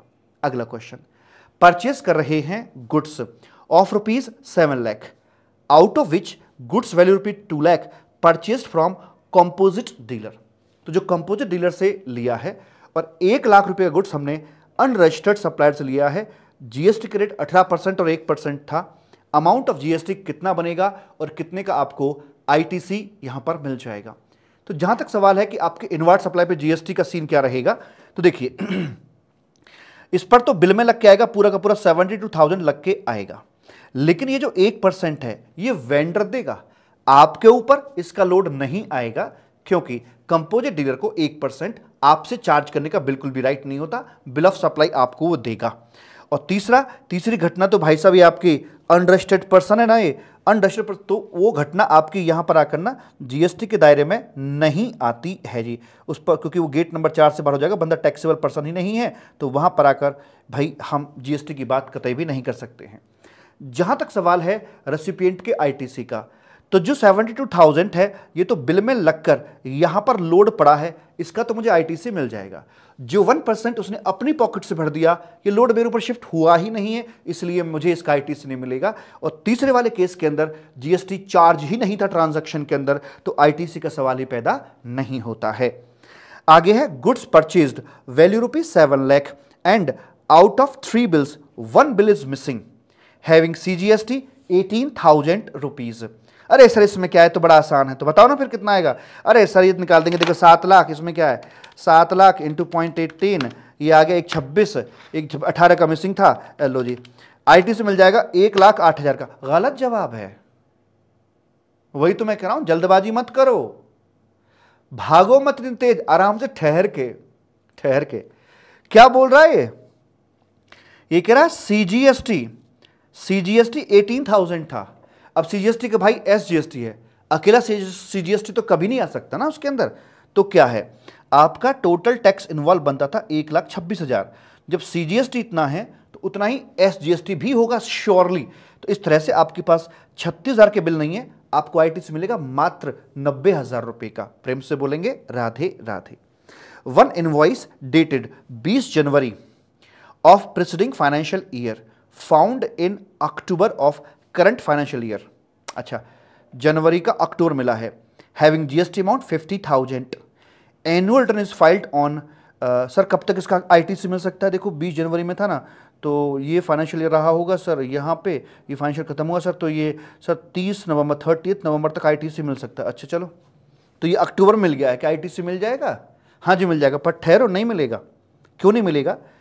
बोल रहा है annual return is filed on 15 September of current financial year. अब क्या है, इतना चीटिंग और करेगा आपके साथ में कि ये डेट साथ में नहीं देगा, इस ट्रांजैक्शन के डेट आगे पीछे घुमा फिरा के दे रखी होगी, बॉटम में दे रखी होगी, नीचे इधर, मतलब आपका ध्यान इस पर ना जाए और आपके दिमाग में 30 नवंबर रह जाए, बोले अक्टूबर में आईटीसी नहीं मिलेगा। विच एवर इज अर्लियर, 15 सितंबर लास्ट डेट बन जाती है, अक्टूबर में आईटीसी आपको मिलने वाला नहीं है। ओके, आगे बोलते हैं ABC limited rent out commercial property to XYZ limited, registered under GST, value lakh रुपए की है और जीएसटी आपका 18% का बन जाता है। अच्छा जी, तो बताएं जरा, ABC limited rent out commercial property to XYZ limited, registered under GST है, तो ये ट्रांजैक्शन रही आपकी B2B ट्रांजैक्शन रही। नॉर्मली आपका ध्यान इस तरह के ट्रांजैक्शन में नहीं जाता है और आप सप्लायर के एंड पर ही भाई साहब जीएसटी निकाल के आ जाते हो। ये एक ऐसी सर्विस है आरसीएम की जिस पर ध्यान नहीं जाता है। सप्लायर के एंड पर लायबिलिटी नील आएगी, क्योंकि रेंटिंग ऑफ प्रॉपर्टी के अंदर अगर ट्रांजैक्शन, जब प्रॉपर्टी जोन सी मर्जी हो, रेजिडेंशियल हो, कमर्शियल हो, गवर्नमेंट ने दी हो, एस्थेसी दी हो, वट एवर द केस, अगर रेंटिंग की जो ऑफ प्रॉपर्टी की जो ट्रांजैक्शन है अगर वो B2B आ रही है तो ऑलवेज RCM अपना लगाया जाता है। ओके सर जी। और अगर B2C ट्रांजैक्शन है तो रेजिडेंशियल वाली तो आउट हो जाएगी, कमर्शियल वाली यहां पर टैक्सेबल कैटेगरी के अंदर अपनी आ जाती है। तो ये B2B आपकी ट्रांजैक्शन इसमें रही थी, जिसके चलते रेसिपिएंट को यहां GST भरना पड़ेगा और वो अपना क्रेडिट भी इसमें ले सकता है। अगला, service provide by hotel as short term accommodation in Punjab to a registered person located in Delhi, nature of supply क्या रहेगा? इन जनरल दिमाग काम करता है, रेसिपिएंट आपका दिल्ली का है तो भैया इंटरस्टेट बना दो, नहीं। IGST के सेक्शन 12 सबसेक्शन 3 के मुताबिक ये रेंटिंग ऑफ मतलब इमोल प्रॉपर्टी होटल वगैरह इसमें आते हैं। Location of the property will be the place of supply, तो ट्रांजैक्शन आपकी इंट्रा स्टेट बनाई जाएगी। Okay. Invoice value ₹1 lakh received होता है आपको जनवरी 2025 में एंड गुड्स रिसीव होते हैं आपको अप्रैल में। What about ITC in January month, मिलेगा नहीं मिलेगा? नहीं मिलेगा, क्योंकि सेक्शन 16 की पहली कंडीशन डॉक्यूमेंट आपके हाथ में होना चाहिए और गुड्स भी आपको मिल जाना चाहिए। जब तक गुड्स नहीं मिलेगा बात नहीं बनेगी, ITC नहीं मिलेगा। Delivery of goods made in January, माल जनवरी मिल गया, बिल लेट आएगा अप्रैल में, आप अप्रैल में क्रेडिट ले पाएंगे। जनवरी में आपसे पूछ रहा होगा तो भैया जनवरी में आपको ITC मिलने वाला नहीं है। यह क्वेश्चन बेहद डेंजरस है। सुनीता लिमिटेड परचेज कर रहे हैं goods from Ram limited. As per contract Sunita ने मैं सुनीता और राम से परचेज किया है, ठीक है। As per the contract delivery of goods was at the risk of Sunita, जो at delivery of the goods was at the premises of Sunita, at the नहीं ठीक है, रिस्क ऑफ सुनीता पे रहेगी, मतलब ट्रांजिट में कोई दिक्कत पड़ी तो मतलब सेलर का कोई रोल नहीं है, सुनीता का रोल है। How ever Ram limited arrange कर देगा ट्रांसपोर्टेशन फॉर सुनीता। हमने कहा ठीक है, रास्ते में टूट फूट होगी हम बेयर कर लेंगे, कम से कम कोई ट्रक व्रक वाला तो बता दो किससे बात करें, क्या करना है। बोला वो हम अरेंजमेंट करवा देंगे, किससे बात करा देंगे, आपकी चिंता मत करो। लेकिन उन्होंने प्रैक्टिकली डिलीवरी मुझे कहाँ दी, होम डिलीवरी दी है या अपने ही प्रीमाइस पर डिलीवरी दी है, अपने ही प्रीमाइस पर डिलीवरी दी है। ट्रक वाला आया, मान लो हम भी पहुंच गए और हमने सामान लोड कराया ट्रक में और लेकर आ रहे थे, रास्ते में टूटा फूटा, सुनीता की जिम्मेदारी होगी। सेलर के एंड से डिलीवरी उसने अपने ही फैक्ट्री पर दे दी है। मुझे बताइए मुझे गुड्स कब मिले, जब वहां से माल चला या जब मेरी फैक्ट्री में रिसीव हुआ, क्योंकि सेक्शन 16 की कंडीशन यह कहती है कि भाई आपको सप्लाई मिल जानी चाहिए, मिल जानी चाहिए। क्या बोलते हैं आगे, ट्रांजिट रिस्क जो था, risk and return with Sunita था। गुड्स वर्थ ₹1 लाख इतने इतने के handed over by Ram at his factory gate पर दे दिए गए टू सुनीता ऑन 28 फरवरी को, और ये पहुंचता है आपके सुनीता के प्रीमाइस में पहुंचता है ये 1 मार्च को। बताइए हम क्रेडिट कब बुक करें, फरवरी में बुक करें या मार्च में बुक करके चलें? अगर आप ये देखते हो कि रिसीव होने का मतलब रेसिपिएंट के प्रीमाइसिस में रिसीव हो तो क्रेडिट मिलेगा मार्च में। अगर आप ये कहते हो मिलने का मतलब मिलने से होता है तो हमें फरवरी मिल जाएगा। तो साहब एज पर द इवन मैं आपको बताऊं, इसमें मिलने का मतलब फरवरी में आएगा। सेक्शन 16 में ये नहीं लिखा हुआ है कि वो हमारे प्रीमाइसिस पे आ जाएगा तब उसे मिला हुआ माना जाएगा। The moment risk and return transfer हुआ एट द टाइम वो हमने ले लिया, वो हमें मिल गया और मैं फरवरी के महीने में ही अपना क्रेडिट ले पाऊंगा। लेकिन पता है वो आपसे क्या बोलेगा, वो आपसे स्टेटमेंट बनवाएगा, मार्च महीने की स्टेटमेंट बना के दो और ये ट्रांजैक्शन देगा। तो भाई साहब मार्च में आप इसका क्रेडिट बुक मत करिएगा, ये आपका फरवरी में ही बुक हो चुका होगा। ठीक है जी। Goods used of ₹1 lakh at the rate of 18% for setting up telecommunication tower. तो टेलीकम्युनिकेशन टावर जो होती है एज पर सेक्शन नंबर 17 सबसेक्शन 6, ये आपकी एक इमूवेबल प्रॉपर्टी होती है। और उसकी जो भी आप ये गुड्स वगैरह यूज कर रहे हो भाई साहब, तो हमें पता है कि इमूवेबल प्रॉपर्टी के लिए कोई भी सर्विस या गुड्स लेके चलते हैं तो उनका क्रेडिट सिर्फ IRS पोजीशन में मिलता है, नॉर्मली नहीं मिलता है। इंस्टॉलेशन ऑफ कैपिटल गुड्स के लिए, कैपिटल गुड्स ये है नहीं, टावर गुड्स क्या भाई साहब, ये तो कैपिटल गुड्स छोड़े तो गुड्स ही नहीं है, इमूवेबल है। रिपेयरिंग के लिए मिल जाता और अपना सिमिलर के लिए मिल जाता। तो फाइनली इसका यहां पर आईटीसी अवेलेबल नहीं कराया जाएगा। For the month of May 2025 a lot received in January, आपसे क्वेश्चन में कैलकुलेशन करवा रहा होगा मई 2025 के लिए। बोलेगा एक लॉट रिसीव हुआ है जनवरी 2025 में एंड लास्ट लॉट मिलेगा जून 2025 में, क्या आप जनवरी में क्रेडिट बुक करेंगे? The answer is no. The answer is no. First lot received in May and last lot दिसंबर में जाके मिलेगा, क्या आप मई में क्रेडिट बुक करेंगे? The answer is no. तुम देख लेना, ये तुम्हारा क्वेश्चन पेपर है, इनमें से कितनी ट्रांजैक्शंस आपकी कॉमन निकल आई आप चेक कर लेना। Club gym service taken for employees, ITC मिलेगा? इन जनरल नो है, लीगल ऑब्लिगेशन हुआ तो मिल जाएगा। Works contract service, construction service या goods purchased for laying pipeline, pipeline डालने के लिए इस्तेमाल किया गया है, वर्क्स कॉन्ट्रैक्ट वगैरह ये सब जो है। और बोलेगा एक पाइपलाइन इनसाइड द फैक्ट्री डाली है और एक पाइपलाइन आउटसाइड द फैक्ट्री डाली है। जो पाइपलाइन इनसाइड द फैक्ट्री है आपकी, वो तो आपकी कैपिटल गुड्स में काउंट हो जाती है, उसके संबंध में तो आईटीसी आपको मिल जाएगा। लेकिन जो पाइपलाइन आपकी फैक्ट्री के बाहर पड़ी हुई है, that is not your capital goods, वो इमूवेबल प्रॉपर्टी की तरह ट्रीट किया जाता है, अकॉर्डिंगली उसके रिस्पेक्ट में आपको आईटीसी नहीं दिया जाएगा। ऐसा लिखा है सेक्शन 17 सबसेक्शन 6 के अंदर कि पाइपलाइन लेड आउटसाइड द जो फैक्ट्री होता है that is called immovable property. अगला आता है साहब, goods purchased and received of rupees 2 lakh 18%, but GST amount not reflected in GST are to be, मतलब गुड्स परचेज किया, इनवॉइस भी है, गुड्स आ गया, इनवॉइस सब कुछ आपके पास, लेकिन टू बी में नहीं दिख रहा है, क्या आपको आईटीसी मिलेगा? सेक्शन 16 की वन ऑफ द कंडीशन ये भी है कि आपका टू बी में रिफ्लेक्ट होना चाहिए, वहां रिफ्लेक्ट नहीं होगा तो आपको आईटीसी मिलने वाला नहीं है। 5 truck given on hire to government authority for 15 days rental, 7,500 per day पर ट्रक था, क्या यहां पर जीएसटी आएगा या नहीं आएगा? बच्चा कंफ्यूज हो जाता है। ध्यान दीजिए, हम हायरिंग ऑफ ट्रक्स वगैरह की जो बात करते हैं, अगर वो दिया जाता है एक जीटीए को, क्या रे जीटीए को, तो ही एग्जम्पशन मिलती है, किसी और को दिया जाएगा एग्जम्पशन फॉल नहीं करेगा, उस पर टैक्स लगा दिया जाएगा। लेकिन जीटीए को अगर दे दिया गया है तो भैया फिर वो अपना एग्जम्प्ट यहां पर कर दिया जाएगा।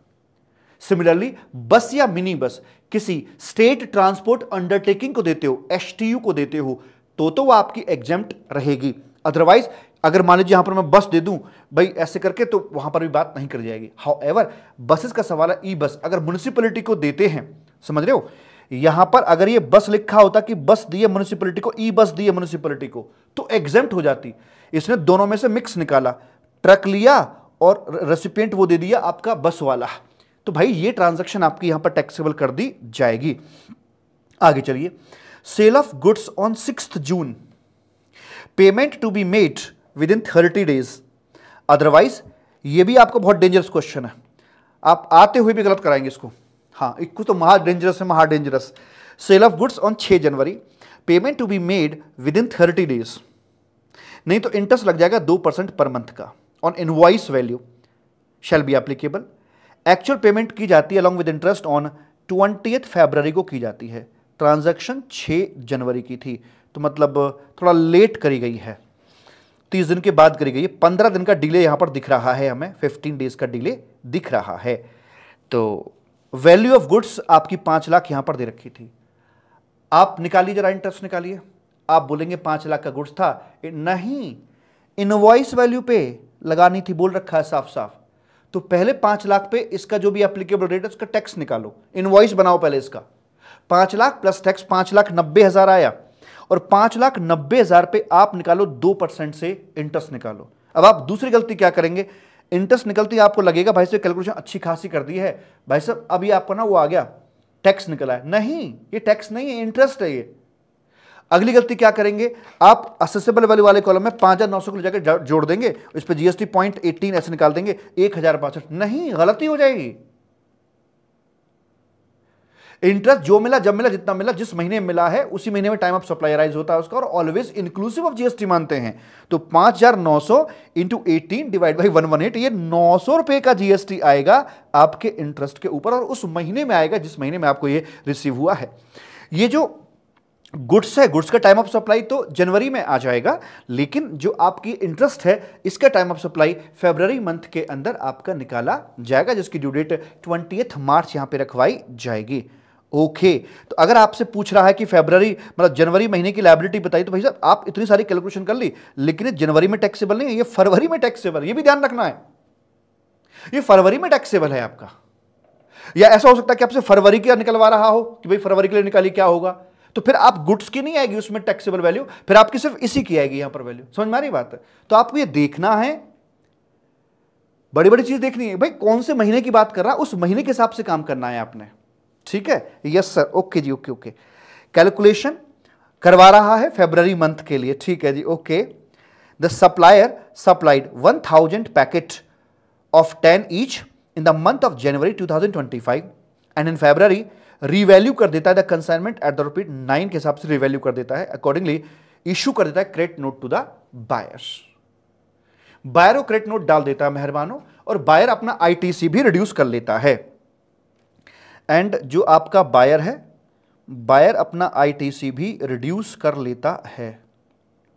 बताइए क्या सप्लायर की लायबिलिटी भी घटाई जाएगी? द आंसर इज नो, क्योंकि आपके पोस्ट सप्लाई डिस्काउंट के लिए दो कंडीशन होनी बहुत जरूरी है। एक एग्रीमेंट होना चाहिए एडवांस में सप्लाई के वक्त या सप्लाई से पहले, और क्रेडिट नोट के दम पर सामने वाला आईटीसी घटा ले। बाकी सारे काम हुए, लेकिन यहां डिस्काउंट सडन दे दिया, कुछ वैसी बात नहीं थी, पहले से एग्रीमेंट नहीं था, इसलिए इसका जो सप्लायर की लायबिलिटी है उसमें कोई किसी प्रकार का रिडक्शन नहीं किया जाएगा। Right sir. 35 transportation service given to college, इसमें बड़ी गलती होती है बच्चों से। गिवन टू कॉलेज है, ध्यान से देखना, इनवार्ड है कि आउटवार्ड, किसके लिए बात कर रहे हैं? मान लो कॉलेज के लिए आपको कुछ निकालना है, transportation service given to college, तो कॉलेज के लिए इनवार्ड है फॉर ₹5 लाख। जीएसटी अमाउंट आपका 5 लाख रुपए यहां पर निकल के आएगा, तो ये टैक्सेबल होगा कि नहीं होगा? यस सर, क्योंकि ट्रांसपोर्टेशन की सर्विस अगर स्कूल को दी जाती है तो एग्जाम्प्ट रहती है, कॉलेज को दी जाएगी वो प्रॉपर तरीके से टैक्सेबल हो जाएगी। लेकिन आपका कॉलेज आगे भी ट्रांसपोर्टेशन की सर्विस दे रहा है, अगर वो दे रहा है तो एग्जम्पशन में लिखा है कि education institute including school college कोई भी हो, अगर अपने स्टूडेंट फैकल्टी और स्टाफ को ये ट्रांसपोर्टेशन की सर्विस आगे दे रहा है तो वो एग्जेम्प्ट रहती है। तो आपको ये कंफ्यूज नहीं होना है कि भाई कॉलेज अगर ले रहा है तो टैक्सेबल है, दे रहा है ट्रांसपोर्टेशन तो एग्जेम्प्ट है। तो ठीक से देखना है कि ले रिया है या दे रिया है, क्या कर रहा है। Okay sir ji. Mister A as a business correspondent provide service to urban branch of wealth bank, यह अपना वैल्यू यहां पर आ गई है। जीएसटी का इसमें क्या सीन रहेगा जरा आप हमें यहां पर बतला दीजिएगा। जीएसटी आएगा और बिजनेस करस्पॉन्डेंट का जिक्र चूंकि आरसीएम के चैप्टर में होता है तो आपको ना लगे कि आरसीएम लगेगा, आरसीएम नहीं लगेगा भाई साहब, यहां पर अपना एनसीएम यानी कि फॉरवर्ड चार्ज मैकेनिज्म ही लगाया जाएगा और जो बिजनेस करस्पॉन्डेंट है वो जीएसटी भरेगा। तो फिर आरसीएम कहां है? हाँ, बीसी के पीछे कोई एजेंट होता, वो बीसी को सर्विस देता और अपने ले रहा होता कमीशन, उसके ऊपर बीसी को आरसीएम में टैक्स भरना पड़ जाता। रिकवरी एजेंट सर्विस है provided to car dealer for ₹15,000। तुम जरा से क्वेश्चन में हिल जाओगे, पता है ऐसे घुमा घुमा के लाता है वो। भाई साहब बताइए क्या रहेगा? अमाउंट ऑफ जीएसटी टैक्सेबल तो है सर, हमें पता है, जैसे इंश्योरेंस एजेंट आरसीएम में फॉल करता है, रिकवरी एजेंट भी आरसीएम फॉल करता है, लेकिन रिकवरी एजेंट आरसीएम फॉल करता है, लेकिन अगर उसकी सर्विस किसी बैंक, फाइनेंशियल इंस्टीट्यूशन वगैरह को दी जाए, अगर बैंक या फाइनेंशियल इंस्टीट्यूशन को दी जाएंगी तो भैया आरसीएम लगेगा, बैंक को टैक्स भरना पड़ेगा। लेकिन इन्होंने सर्विस दी अपनी एक कार डीलर को यहां पर दी है तो अपना टैक्सेबल होगा, और जो फॉरवर्ड चार्ज मैकेनिज्म है, जो अपना रिकवरी एजेंट है, इसी को यहां पर जीएसटी का पेमेंट करना पड़ेगा। अच्छा जी, उसके बाद में इंपोर्ट ऑफ सर्विस कर रहे हैं दोस्त से for business purpose for free, free है, बिजनेस पर्पस के लिए है, दोस्त से है, मार्केट वैल्यू 1 लाख दे रखी है। जीएसटी अमाउंट क्या निकल के आएगा? सप्लाई ही नहीं है भाई साहब, जीएसटी अमाउंट का छोड़ो। क्यों? क्योंकि जब हम इंपोर्ट ऑफ सर्विस फ्री वाली देखते हैं तो उसमें क्या लिखा है? रिलेटेड पार्टी से हो, बिजनेस के लिए हो, फ्री में हो, दो कंडीशन सेटिस्फाइड है, लेकिन it is not taken from the related party, that's why ये आपका यहां पर आकर सप्लाई नहीं बनेगी। अगर आरपी से होता तो सप्लाई बनती, सारे काम होते यहां पर आकर, लेकिन ये आपकी सप्लाई यहां पर नहीं बनती है।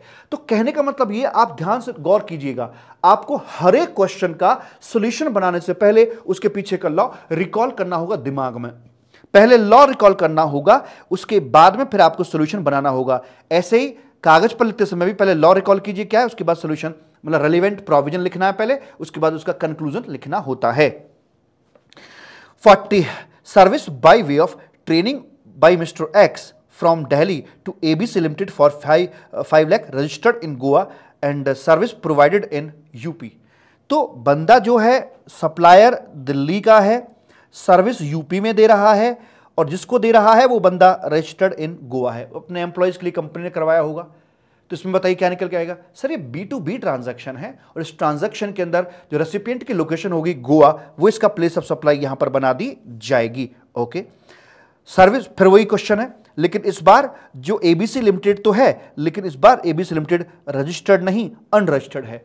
अनरजिस्टर्ड होते ही अब ये B2C ट्रांजैक्शन बन गई, और जहां पर अब सर्विस आपकी एक्चुअली परफॉर्म की जा रही है वो इसका प्लेस ऑफ सप्लाई बनेगा, यानी कि यूपी इसका प्लेस ऑफ सप्लाई बना दिया जाएगा। ऐसे करके मालिक बोल दिया जाता है। प्रेम से बोलेंगे राधे राधे।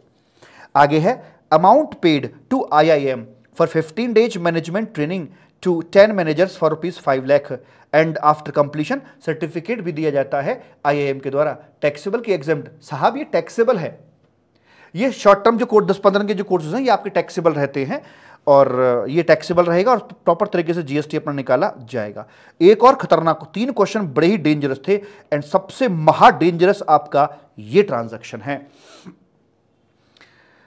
क्या बोलता है, craft model limited registered in Patna Bihar is engaged in various type of supply, it is not engaged in renting of car. अच्छा, ये कार का बिजनेस इसका नहीं है। The company provide the following details for the month of January 2025। कौन सा महीना, जनवरी, ध्यान रखना। ड्यूरिंग द कोर्स, ये कार बिजनेस में नहीं है और का जनवरी के लिए पूछ रहा है। During the course of arrangement and filling documents the accountant of the craft model limited observe that an invoice of ₹30,000 exclusive tax dated 2 December 2023 was omitted to be recorded in the books of account and no payment was made। और इसके against कोई payment वगैरह invoice ही खो गया, payment भी नहीं हुई। The same by the end of the January तक का ये सीन रहा। This invoice was issued by Mr. Rahu Ketu of Patna from whom Craft Model had taken car rental services। Invoice included cost of fuel। अब देखो उसमें क्या क्या लगता है इसके अंदर, मैं बताऊं। देखो यहां पर आपका ये है भैया जी, क्राफ्ट मॉडल है, क्राफ्ट मॉडल है, और ये एक आपकी रजिस्टर्ड कंपनी है ना, लिमिटेड रजिस्टर्ड। हाँ, और पटना बिहार में ये आपके एक कंपनी है और ये रजिस्टर्ड भी है।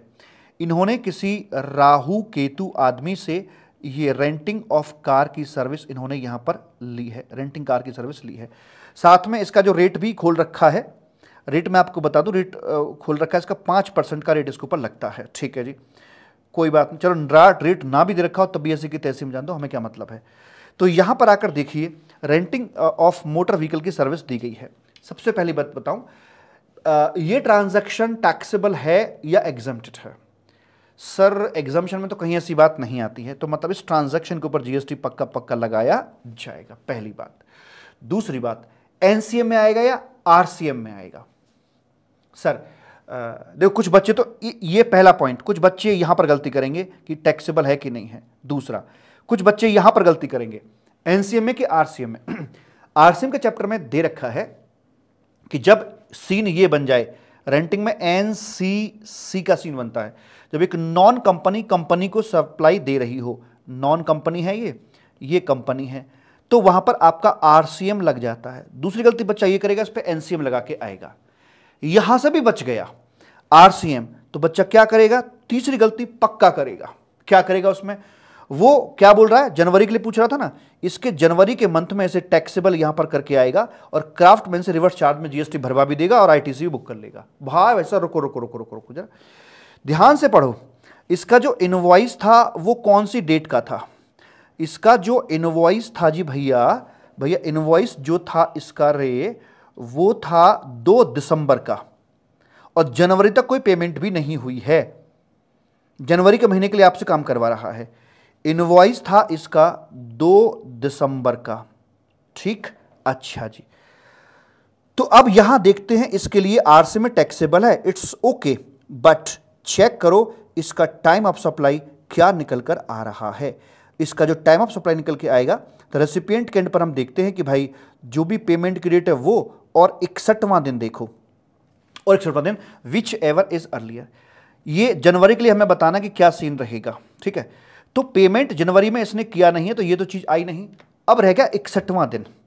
अब जरा काउंट करते हैं, 2 दिसंबर से काउंट करते हैं तो दिसंबर के महीने के हमारे पास 31 माइनस 2 29 डेज यहां रह जाते हैं, और जनवरी महीने के 29, और जनवरी महीने के हमारे लग जाते हैं 2 दिसंबर था ना, ठीक है, दिसंबर के हो गए 29 दिन वहाँ हो गए, और जनवरी महीने के हो गए भाई साहब हमारे यहाँ पर आकर जनवरी 31 की होती ना, ये यहाँ हो गए, तो भाई रे 60 दिन, अरे भगवान 60 दिन हो गए।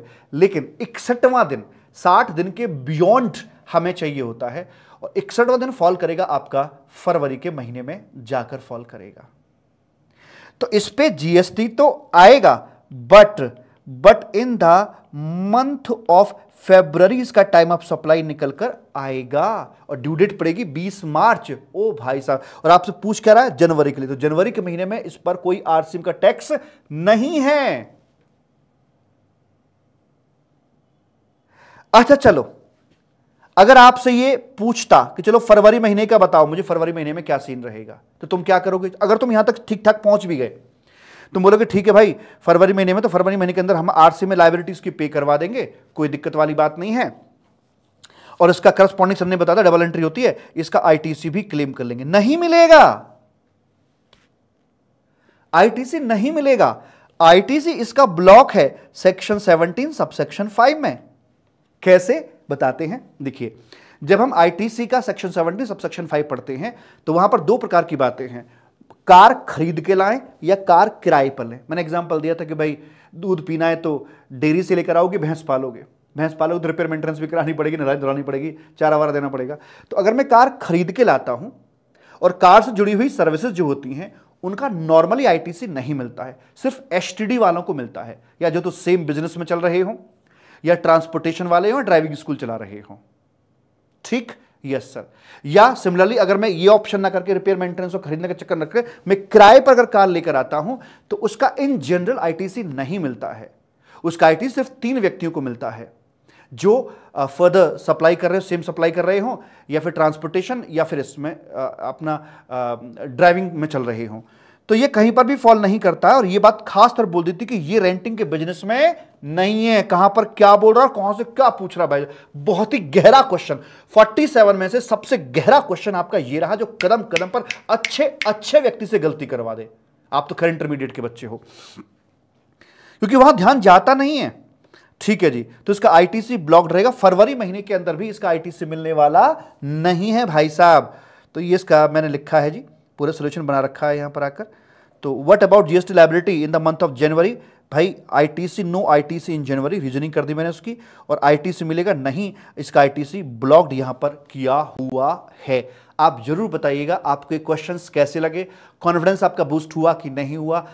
आपकी जो कमेंट्स हैं, जो सपोर्ट है, मेरा मोरल और बूस्ट करेगी, और मैं आपके लिए और अच्छी चीजें करने के लिए मुझे और प्रेरणा मिलेगी, इंस्पिरेशन मिलेगी। आप अपना रिव्यू, अपना फीडबैक इस पर जरूर दिएगा। एकदम यूनिक सी चीज इस बार मैंने करी है। ये आगे है, service provided to state government for ₹5 lakh, for this total expenditure was, ये भी खतरनाक है भाई साहब, ये भी डेंजरस है।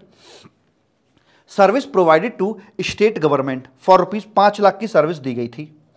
For this total expenditure was 90,000 and only 63,000 बॉन्ड बाय द स्टेट। अब कर लो क्या करोगे खिचड़ी, बताओ। मेन कॉलम में टैक्सेबल वैल्यू में क्या लेकर आओगे आप?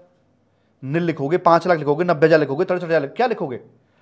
तो हमें एग्जम्पशन बताती है कि जहां जो टोटल एक्सपेंडिचर का 75% गवर्नमेंट बेयर करती है, 75% और मोर गवर्नमेंट बेयर करती है, तो एग्जम्पशन मिल जाती है। तो यहां लिया 63,000 आउट ऑफ 90,000, तो 63 डिवाइड बाई 90,000 इंटू 100 हम करते हैं, तो यह आता है आपका 70% गवर्नमेंट बेयर कर रही है, मतलब एग्जम्पशन नहीं मिलेगी। नहीं मिलेगी तो टैक्सेबल क्या होगा? 5 लाख। ओ भाई साहब, ये 5 लाख टैक्सेबल है या नहीं है? ये बात तय हुई खर्चे में कितनी शेयरिंग करी सरकार ने। हे भगवान, हे प्रभु, यह भी क्वेश्चन गलती कराने वाला था।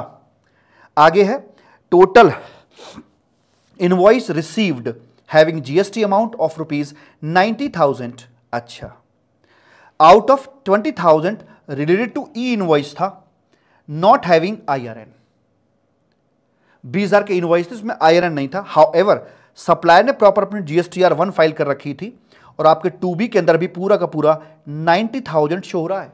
सर हम तो 2B के हिसाब से लेते हैं, तो 2B के हिसाब से ले लेंगे हम।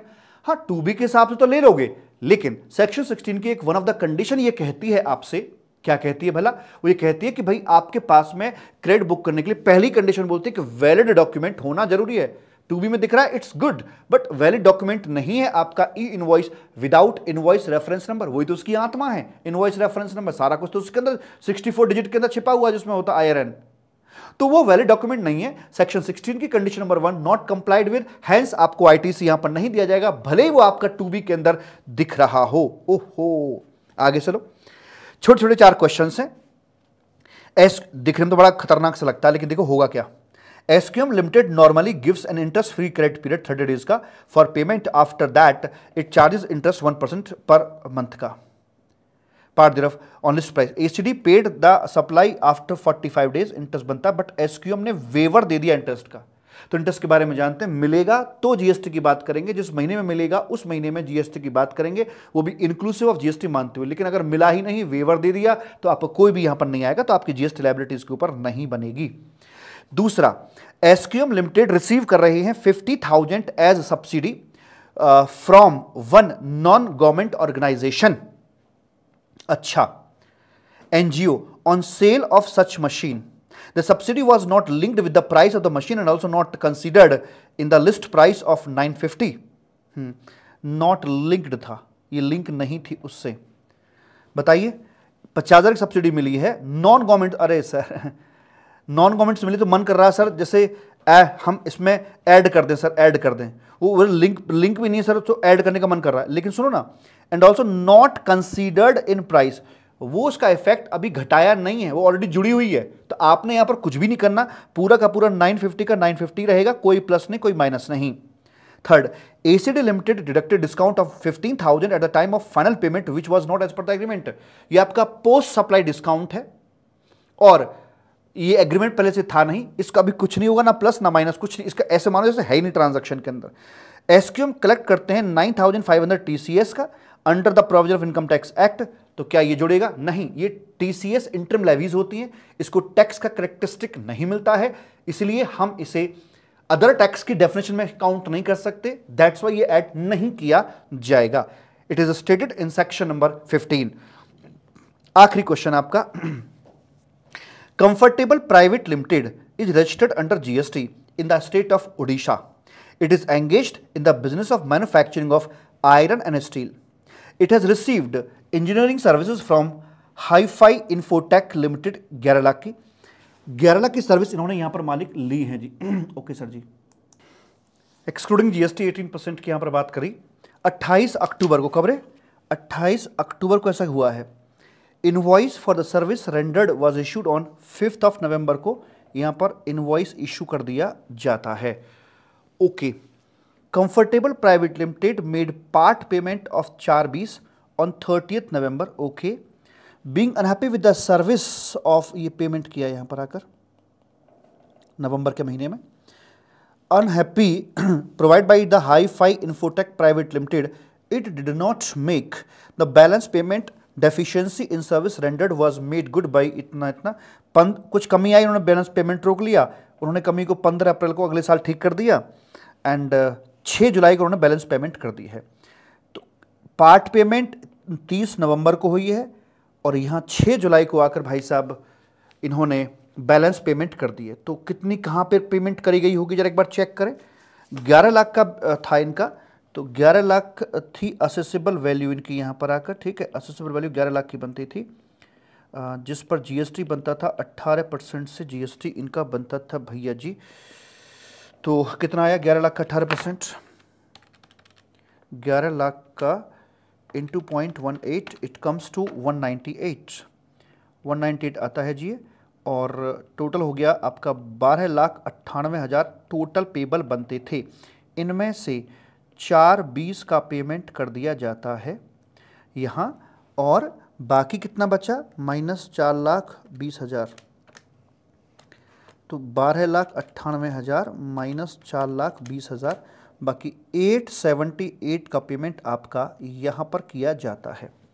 यहाँ पता चुपके से क्या फंसा दिया इसने, 180 दिन की कंडीशन। ये आपका यहाँ ट्रांजैक्शन थी, आपका जो इनवॉइस कटा हुआ था भाई साहब, ये आपका 5 नवंबर का बिलिंग यहाँ पर हो रखी थी। तो ये जो पेमेंट है 420 वाली, ये तो नवंबर में ही आ गई है और अगली पेमेंट गई है भाई साहब जुलाई में जाकर। तो जो नवंबर में पेमेंट आपने आईटीसी तो शुरू में पूरा पूरा बुक कर लिया होगा, 198 का बुक कर लिया होगा, है ना। ये तो ओके है, ये तो विद इन आपका 180 डेज है। लेकिन ये आपकी जो जा रही है वो जा रही है भाई साहब बियॉन्ड 180 डेज आपकी ये जा रही है।